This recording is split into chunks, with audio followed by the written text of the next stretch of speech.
Give me just a second. I'm gonna get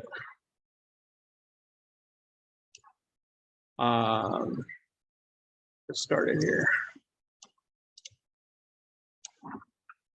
All right, let's see.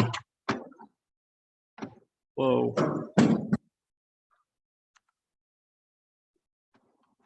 Maybe the mouse is not going to be my friend. All right, if the mouse is not going to be my friend, neither will the keyboard.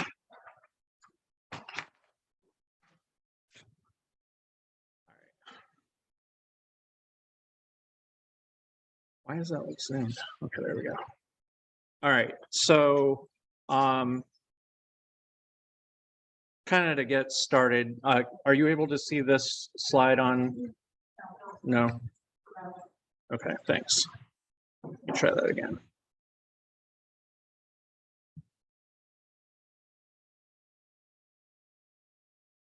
Guessing this one. Trying to figure out which one's going to be the right one for flipping back and forth between code. Are you able to see that, my Visual Studio? Yes. Okay. And then skills intersect.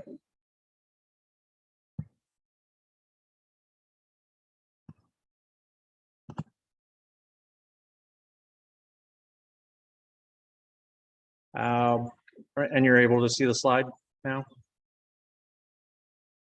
Perfect. Awesome. Are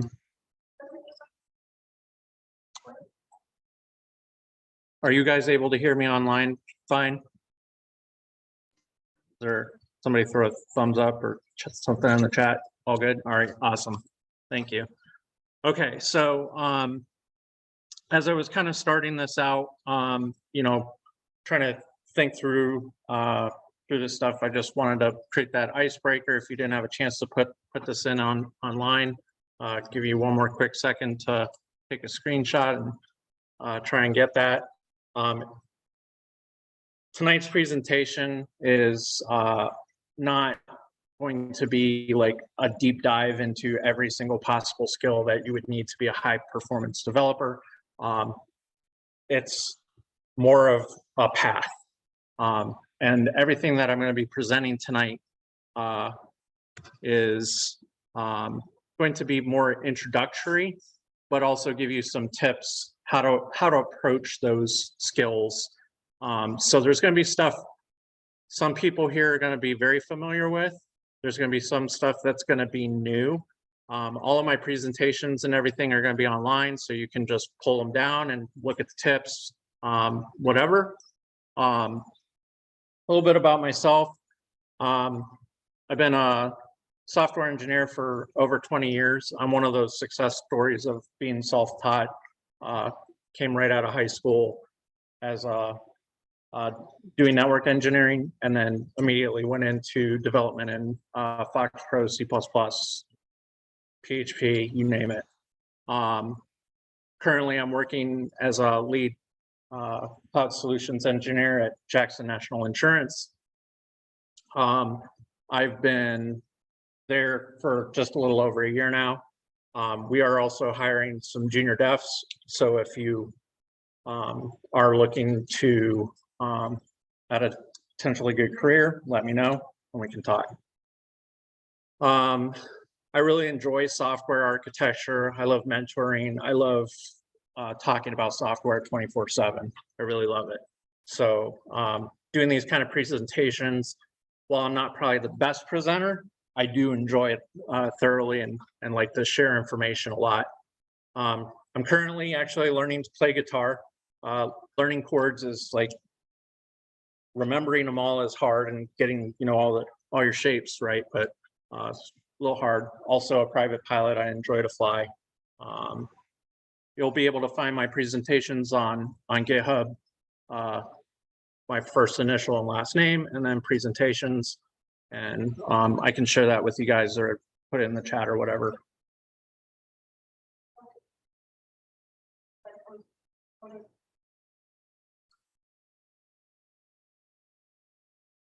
Oh. I mean, I don't have any notes in it, so that's not a big deal, but okay. Let me flip it though, just to make it easier. So I should pick this one. That one? Yeah. Perfect, thank you. Okay, so now it's not even gonna flip at all. All right, so kind of high level agenda.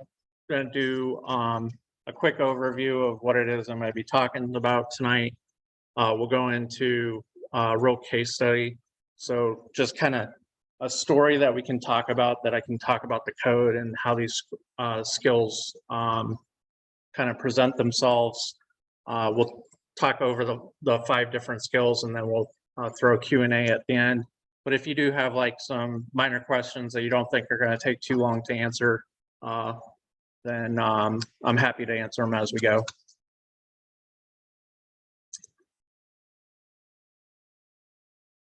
So high level overview, you know, what I'm really trying to present tonight are topics or skills that are going to be useful for development.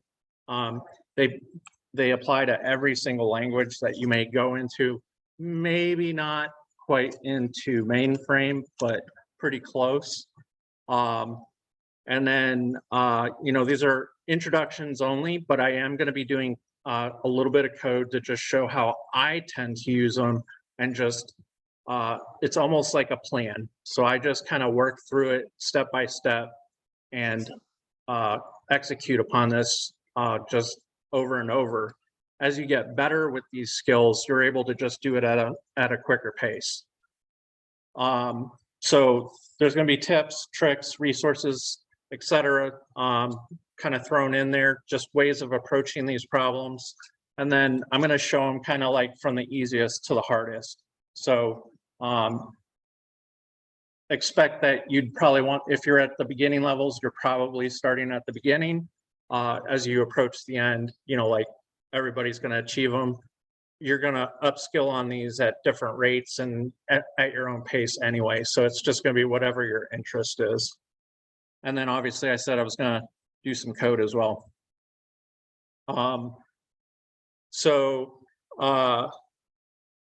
What I kind of noticed in my career is that there's really these common threads of processes that really seem to work out all the time. Like I just kind of go, oh my gosh, you know, like if I could just teach these couple things and these approaches to problem solving, that you start to go faster. You start to be able to communicate better with other developers. You are able to build code that's cleaner, faster, and works better. And so I kind of wanted to share these. A lot of this is, you know, stuff that I've learned over my entire career, and hopefully I'm able to share that with you. And if you guys are just starting out in your careers, you know, this is awesome. You know, like take this knowledge and, you know, try and teach yourself. There's common threads that I also see in these. It's really separating what and how. A lot of what we do in our day-to-day development is really like take a look at a problem. You know, it could be like, hey, I skin my knee. Well, what's the problem solving? Well, I need to go into the kitchen, get the first aid kit, pull out the Band-Aid, put it on my knee, right? So high-level problem solving skills down to low-level implementations. Breaking up large problems into smaller functions. Another big thing that you'll notice is systems are more easily approached when you have organization. If you just throw a bunch of stuff in like one big giant class file, people are going to call it a ball of mud. If you throw everything in one directory, same thing. You know, it's just a mess of files. So being able to organize and do that is a common theme that you'll see throughout these. And then the other thing is, you know, a lot of this is just learning and practice, right? Just learning about new ideas and then trying them out. And so like, as you do that over and over and over again, it's going to pay off dividends in your career. So the case study that I decided to come up with is something that seems pretty simple. You're given a shopping cart. So think Amazon, I'm going online and I'm purchasing stuff. And you've been asked to create an invoice. So I pick some stuff and I want to create an invoice. And the ultimate goal is for me to create the total at the bottom. So as you can see here, I have product A, I have one of them, unit price is $4.99, its line item total is $4.99. And then I have product B, I want 4 of them, $2.50 each, $10, right? But if you look at the bottom of this, you'll notice that the subtotal, tax, and total are all 0, right? We have to make it do that in order to sell it. Any questions? Okay, cool. So as I kind of said, the introductory slide that I had put there was about a story. And so one of the big things that you'll spend a lot of your career doing, and when you do it really well, is understanding how to tell a story. It's how to not only tell a story by listening to what the needs of our customers are, but it's also about breaking that story up into smaller pieces so that we can not only work on it ourselves, but also have other people work on it too. So like, here's a question for everybody. Who do you write code for? Anybody want to answer that? Okay, so you write code because you want somebody to maintain. It's just for the business, right? Okay. First for the business, then.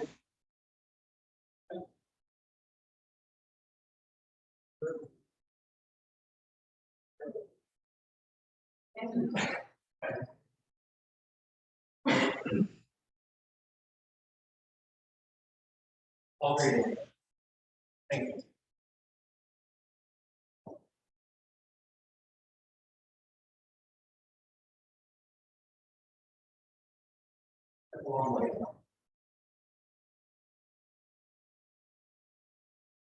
Okay, I'm back. So we got several answers. We do it for the users. We do it for our stakeholders. I think that's a great one, right? Because we do write code for our stakeholders. But a lot of it is that we're writing for others, right? It's not just ourselves. We do it because we like it, but a lot of times we're doing it because we're doing something for someone else. So in order to get there, we need to make it so that other people can read our code, right? And so if you think about a story, you open a book and you can't read the whole book, but you can look at kind of like the table of contents and get an idea of what a story is. What I kind of put on our table of contents, and we'll take a look at some of what your answers were.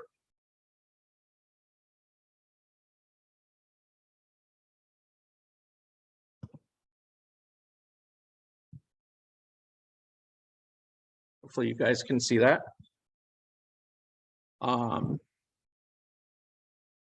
So we got some results.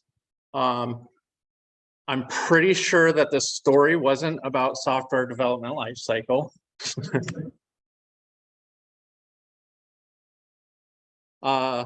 It wasn't an escape from New York, and it wasn't about a boy named Sue. Okay, this is fun.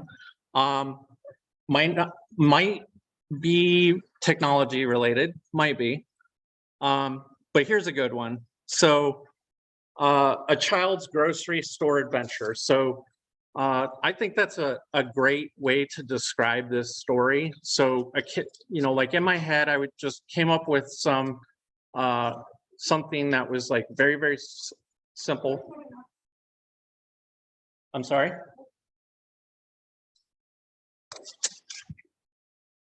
Okay. All right, so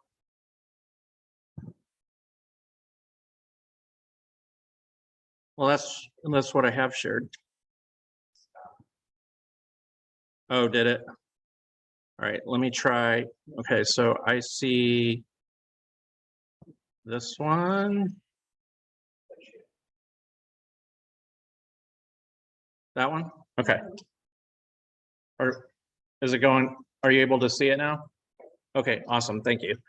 All right, so really when I thought about it, I was like, well, can you reverse engineer this story from just the table of contents? Think about how much information in just like 5 lines. I never mentioned a kid's name.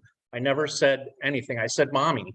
So we assumed from a single word that about the functionality of this story.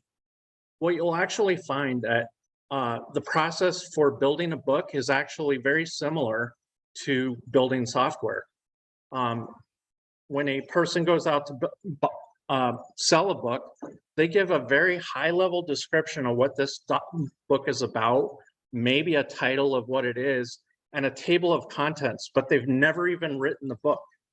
It's just now they have a new problem to solve. I'm going to actually, so somebody thinks about what this story could be and different implementations of what that might be in their head, but there's nothing about it actually built. Software is exactly the same way. We take a story from a business person that says, I want this thing to do X, Y, and Z, and we break down that story into smaller and smaller pieces. So why is storytelling important? Because the story that we tell in our code will translate to other people very well. And if you can scale that idea to others, then it makes it a lot easier to develop good software.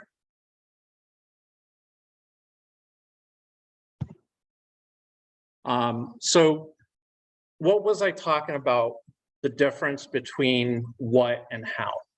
So if you kind of look here again, taking that same idea of table of contents is I just put 4 of those here, right? They don't have to be exact, but you could have made the same kind of suggestive story out of that, where you're looking at the story and saying, hey, that might have been the first thing that was going to happen is search for keys. So mommy's searching for her keys.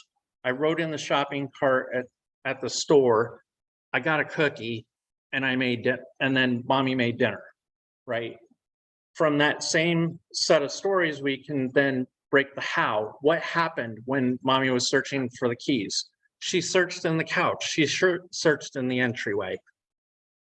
Breaking that story down into lots and lots of smaller pieces of what actually happened is the same thing that we do in software. High level, you might be building a work order system. Then you break it down into another piece, into different modules, and further and deeper into that to build out those stories and bring them together. Any questions so far? I don't see the online, so I can't. Just let me know if you see something online. Thanks. So what I tend to do, I'm a very visual person, but I tend to draw a lot of maps in my head, is I actually write the steps in my head. Sometimes I write them down when it's like really complex, but a good way to start out your problem solving, but when you're writing code, is actually to just first stop, think about it, write down the basic steps, and then go into the implementation. So start off with some code.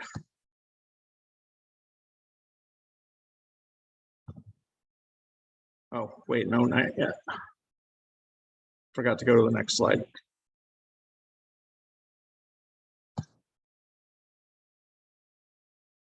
Okay, so cheaters.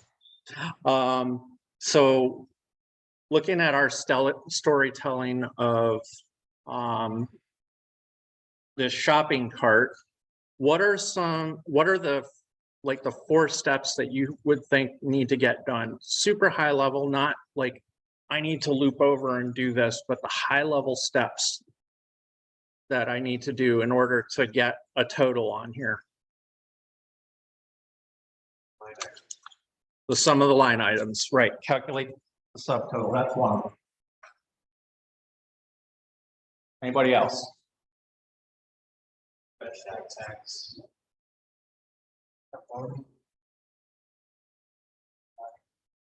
Okay, so calculate the final total. That's right. Because you got to calculate something for that. I heard another one over here. That's perfect. There's one more story in there. It's actually requirements. Perfect. So the 4 steps were to create an invoice, calculate an invoice invoice subtotal. So we need to take all the line items and calculate them. We need to calculate the tax. Now, calculate tax could be lots of different implementations. We're going to start out super simple and then we'll extend it later. And then finally, we need to bring all that together and get to our final total. Any questions? How I kind of broke that down?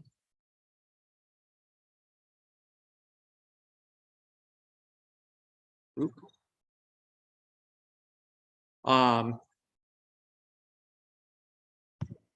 So going back to the code, I kind of took this coding wise. I did some stuff ahead of time just to not spend my time showing you how to write objects and such. But this is an approach that, like I said, writing it down and telling our story directly inside of here, we can do. So I was given, we have that, our sales or our shopping cart that we start with. And our final result is we want to end up with an invoice with a total, right? How am I doing on time? Okay.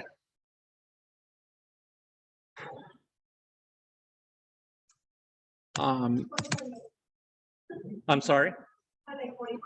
45 minutes. All right, thank you. So what I tend to do is just like, let's start by just commenting. What do I want to do? So I want to create the invoice. I need to calculate my subtotal. I need to calculate my tax.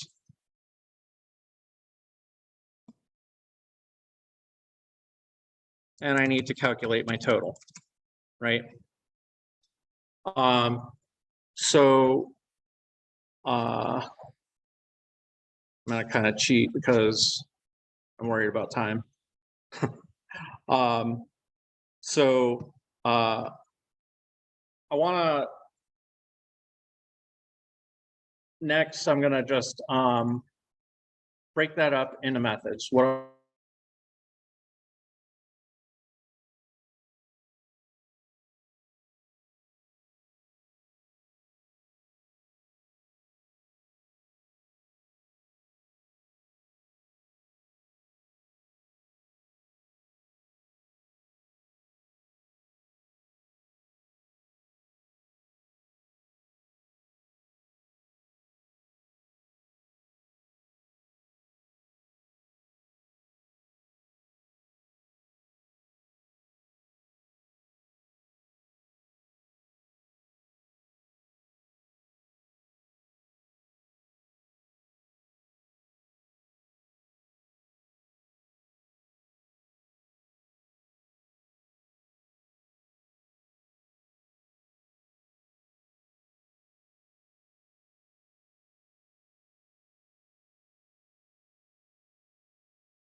How about now?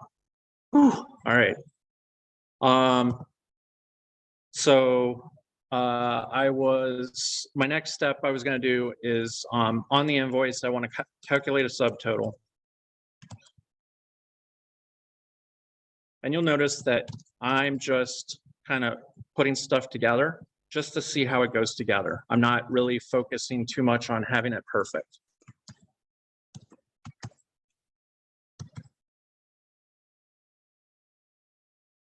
Invoice. I can't spell invoice with that mouse in the front of my eyes.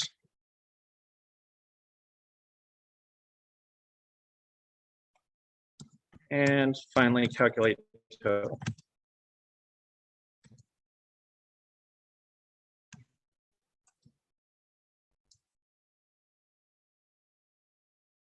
Now, would everybody say that so far this program accomplishes what my high-level story was? Does anyone want to take a guess as to what calculate subtotal needed to do? Like just from a high level now, what do we need to do in order to calculate a subtotal? Sum up the items, exactly. Haven't done it yet. So, but these couple stories together should get us to the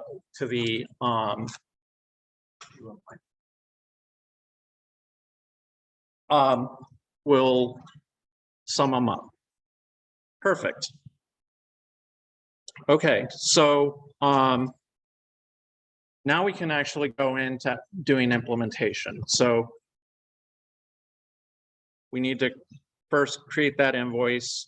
We don't necessarily have to do it in any order. I've already got the invoice kind of stubbed out with all the stuff we need, so we can do this in any order. If we want, we can start with calculate subtotal. We already kind of said, so my calculate subtotal, I didn't pass in my order, so I need to go actually give my order that too, right?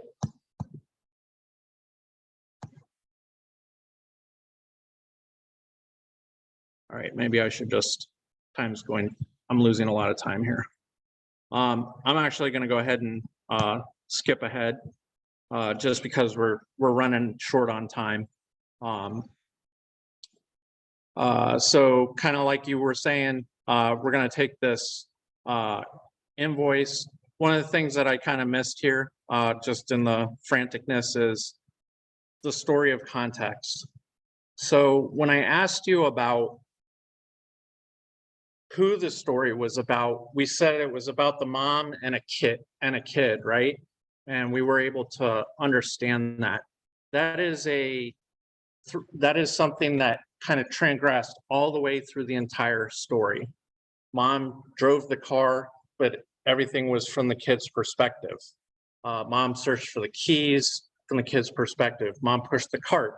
Mom bought the groceries. Mom got the kid the cookie. Mom drove home and made dinner, right? That's the context of a story. Very similar is the data that flows through all of these stories, through these methods, is your context. And if you take multiple items and you put them in one context object in computing, it makes your stories easier to manage, rather than trying to say, oh, hey, you know, I missed putting this object on this and passing it to this method. If you collect them and put them into one object to pass the context through. So in our context here, the context is actually the shopping cart and our invoice that we're trying to create. Putting those two together and passing them through the whole entire story gives us the ability to use all of the information that we're gathering. As we're listening to stories, that's what our brains are doing. We're building context and thinking about, hey, you know, there was this kid and there's this whole story as we're going through this process of building out our functions. It works the same way, right? So Kind of what I did here is I created this one single object. It has our invoice and shopping cart. I put the cart on there first, and then I pass that context to create invoice. Create invoice did the work of converting from the shopping cart into our basic invoice structure. It didn't do all the work. It only just did the basic stuff to transfer from the parts from the shopping cart to the invoice, which is the line items.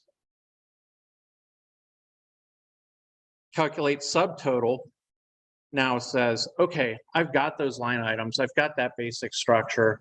Now let me sum them up and put that on the subtotal. The next part, I broke the story down and just said, let's calculate the tax here. It's just simple percentage tax, right? Simple basic tax. And then finally, bring it all together and put a total together. So this is the first part of the story. Now this seems like it's like, all right, well, where are we headed? Well, this is great for, you know, this one discussion, but what if I'm building a bigger system? The next important thing that we need to understand is interfaces and classes. Interfaces and classes do the same kind of thing about this what and how. An interface, if you're new to interfaces, is basically a contract that just says what a class must do. It must have this function that it has to do. It doesn't tell it how to do it. It doesn't go into those basic steps. So if you kind of think about like what I have here is I talk, I run, I swim. So interfaces, people can talk, or people can talk, they can swim, they can run. Dogs can swim and run, although sometimes you think you can hear your dog talking and saying words. And then sharks, they can't talk or run. At least I hope they can't. And then so what that's kind of doing is saying these are the things that this class must implement. Understanding how you can use that and combine those things together and making small interfaces, which I'll go into in a minute, is a way for us to break up work over and over again into what's and how's. So if you think of our processing of an order, the high level process that we described was those 4 steps, but we actually in that one class did all of the work in one class. As your system starts to grow, you're going to get into more complexity. You're going to want to be doing like tax calculators that can talk to databases, and you know, that you have like tax schedules so that you have when is the tax going to change? All these complications of, if you live in California, you have like 3 or 4 taxes, right? You have your like state tax, you have your county tax, you have, I think if you're in LA County, there's like a possibility of 3 additional local taxes by the time you're done. Building all of that complexity into this one spot just doesn't make sense. You're going to just put it all in one basket, and it's going to be hard for people to understand and make something out of. So what are the benefits of this? It really enables the rest of the stories that I'm going to talk about. And the next couple stories are going to probably be just like super high level. We're going to dig in. I'm going to give you like a quick glimpse of how I approach it and then move on. But it's going to be, it's that common thread of what and how for sure. So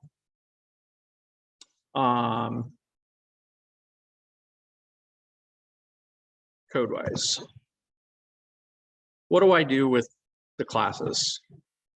Now, for some of you, this is going to be new. Some of you, it's not. one of the concepts is it a? So can I swim? Yes or no? Like, do I have the interface of being able to say I can swim? Yes or no? Do I have the ability to run? So you'll see here, this is an implementation I did with the person. So the example I gave in the slide was a person who can run, swim, and talk. And then, like I said, the shark, they don't have the ability to run or talk. They just have that one ability. So when I look at some code, I'm taking 3 different objects of different types, and I'm saying, so I have a person, a dog, and a shark, and I want to run the same code on it. So I'm passing the person, the dog, and the shark as an object. And what I'm trying to see is, am I able to run? If I can, I'm going to be able to run some functionality. I'm going to actually look at it and say, I can run, then let's go ahead and run. So I can run, then run. I can swim, then swim. I can talk, then talk. So these interfaces, by adding them to our classes, give you the ability to vary your programs by just putting new markers on them and implementing that code. It's something that allows us to swap out implementations at runtime. So if I run this code,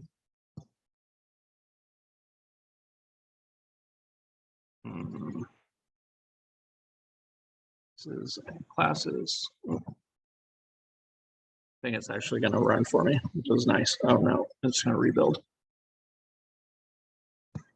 Okay.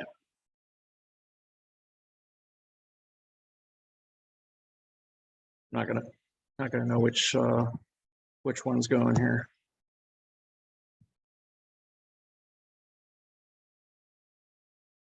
Set a breakpoint, and we'll do it again.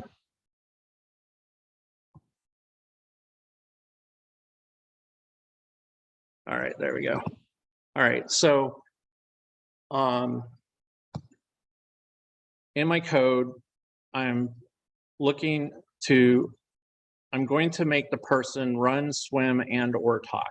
So if we look at our code, it's evaluating the person, so the first person that's coming in, and it says, I'm going to make the person run, swim, or talk. Hasn't done any evaluation, it doesn't know which one. It then checked to see if it had that interface on it. And then it said, I'm going to make the person run since they can run, and then so on and so forth. And then because the person can run, it executes that. But if you look and I go to this interface, oh my, what? I should have done this with keyword, really. It just says, okay, person can run with 2 legs, right? Because they can run, they couldn't, or they can. If I take this off, even though it has that interface, they can no longer run, even though they're allowed to run. It's like chopping the legs off of it. We take out the ability of what they can do by putting those together.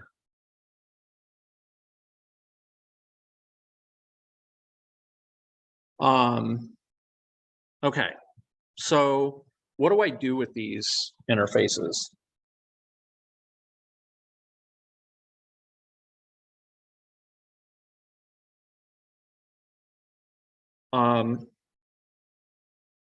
So that brings us into our next part, is like, okay, we've learned some of the basics of how object-oriented programming works, and we need to extend our concepts, and we need to figure out, like, well, how do I how do I make a program that's easier for others to use, right? Because we're writing this not for ourselves, not just for ourselves, but for our stakeholders. And our stakeholders are hoping that, you know, like they're going to always get this consistent set of performance out of you. By breaking up problems into lots of smaller pieces, we not only can work on them ourselves, but we can also hand them to others to work on too. When I asked you about calculating tax, if I said, I need you to just go and make a 6% tax, I could hand that to you and I could go work on how to figure out how to put a subtotal together, and somebody else could have gone and worked on it.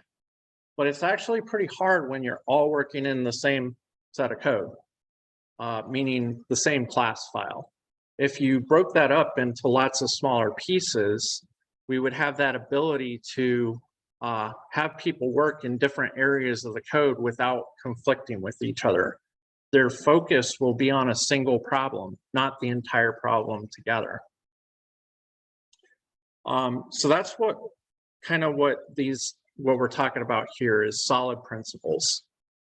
The solid principles are just an engineering paradigm that flows through all engineering, whether it's Python, C#, every single case is breaking problems into small pieces. The first one is called single responsibility principle. It's just giving something a single reason for existing, a single reason to change.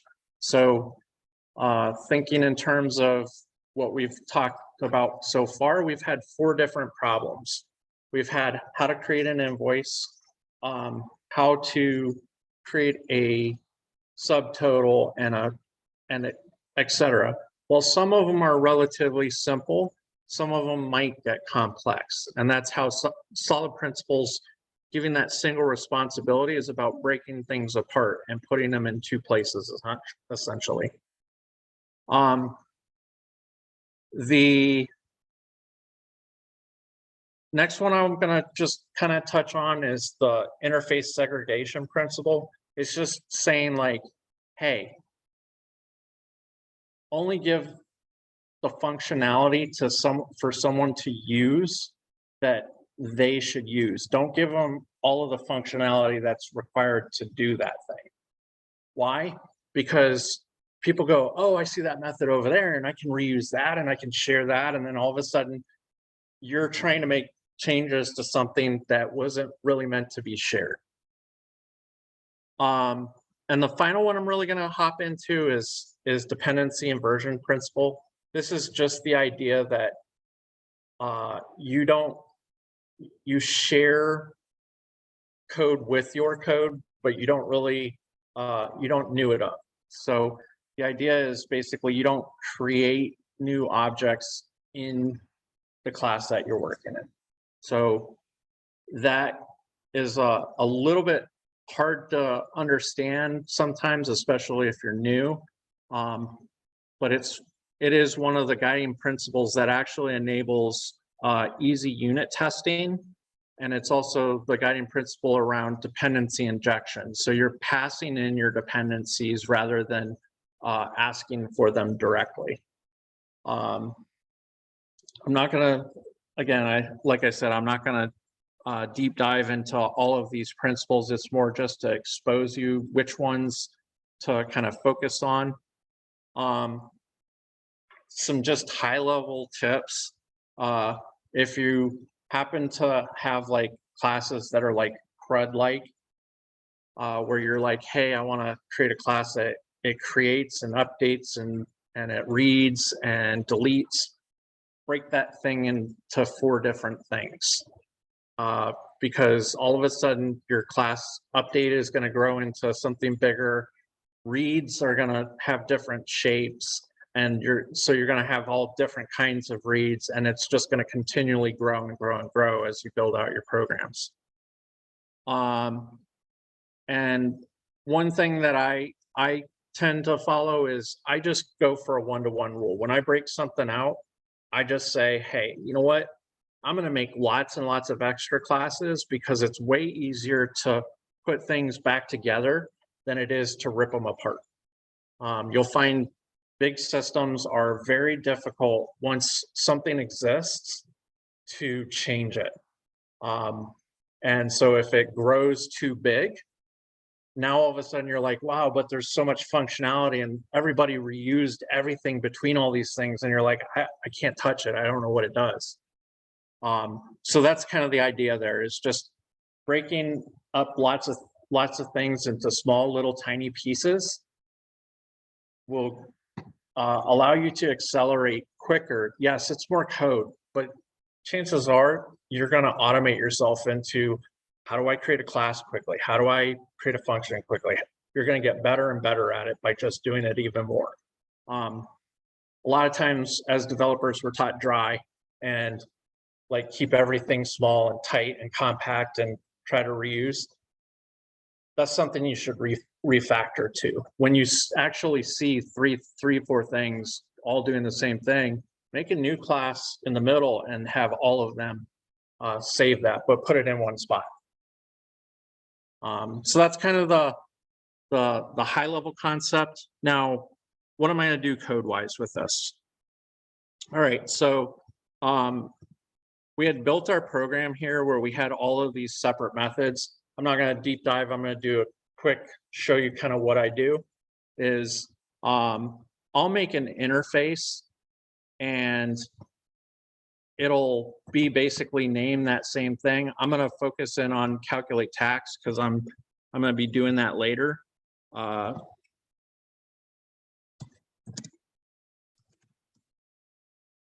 calculate tax. I thought I had this in here already. Oh yeah, these things.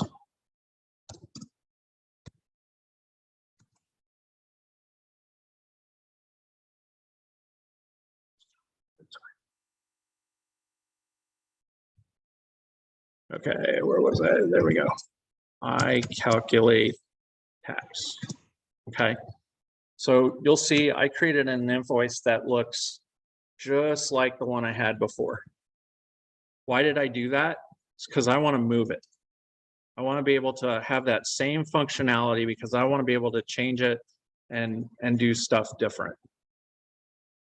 So if I copy out that invoice that that function that I already did, you'll see it looks pretty much exactly the same. The only difference is the word private. Okay, so I'm literally going to shift this to an interface first, and then I'm going to move the code somewhere else, and it's going to do exactly the same thing, but now it's going to be located in a class that's all about just calculating tax.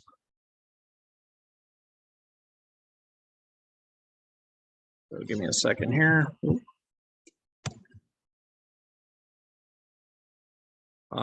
So we'll call that tax calculator.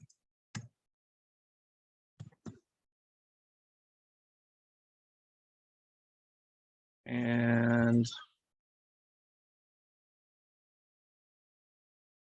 I'm going to comment this out just for now. I've kind of pre-prepped some of this stuff, but I'm just trying to show you kind of like the process more so than like the final result up front. So we said tax calculator dot calculate tax using the same context. And because I had to do some refactoring, it's actually yelling at me because there's this invoice context is here, but the invoice didn't actually know where it was. So I had to kind of move it into a more common spot. So it's actually up here where it says invoice context, if everybody can see that. I didn't realize you guys can see this too. I apologize.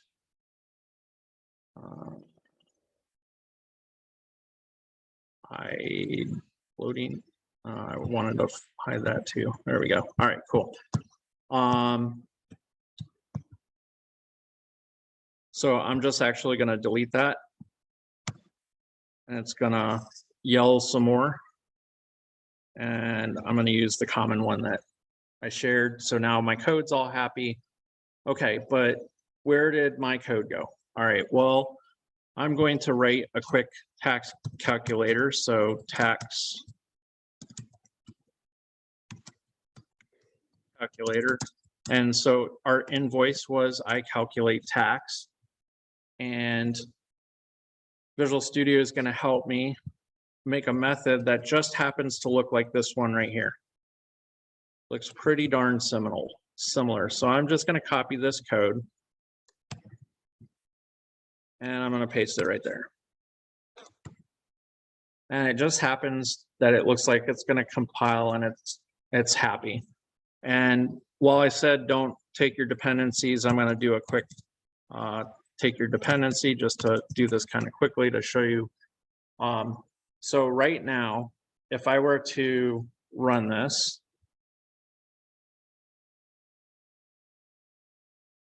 and this thing doesn't make a liar out of me, down to here, set as startup. I should end up with a working piece of code that calculates 90 cents of tax. Awesome, perfect.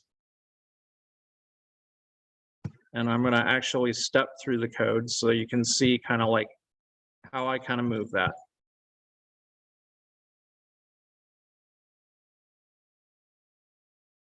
So we hit the same lines of code. Both of those lines of code that we had there that are commented out now no longer happened, but it's now going to shift into this new place and run those same exact lines of code. So all this was about was first giving me a new place to move this concept. But if you think about the story, right? The difference between writing a story and a book is a book tends to only have one extra level past the table of contents, which is the story itself. But in software development, we have lots and lots of stories. So if you think about now the story of calculating tax, while it's basic here, what if I need to break that out and change the story to now say, my stakeholder says, yeah, but we're no longer selling in Florida. We're not doing flat tax. We need to actually sell in all 50 states now. Well, now I have to calculate the tax for all 50 states. My complexity level went through the roof. I have a whole new problem to solve. So now I need to take that problem and break that problem down into lots of little stories again. And so this idea of shifting a problem from one method into another class by shifting the what from the how. So we took it from just being a how, and we now made it a what by putting it in an interface and moving it and putting it into a how somewhere else allows us to leave the code that we had working alone, but still solve the problem of that bigger problem of calculating tax for 50 states somewhere else. We can now put a team on solving all the little tiny problems that exist within that namespace. Any questions? Is this helpful? Cool. Okay, so I now broke down my problem, and I'll actually show you the end result, I guess, of where that goes. All this code's also available online, so if you want to see like how the progression through it and really sit down and understand it, you'll be able to. So you'll see. So I had this like invoice processor. I broke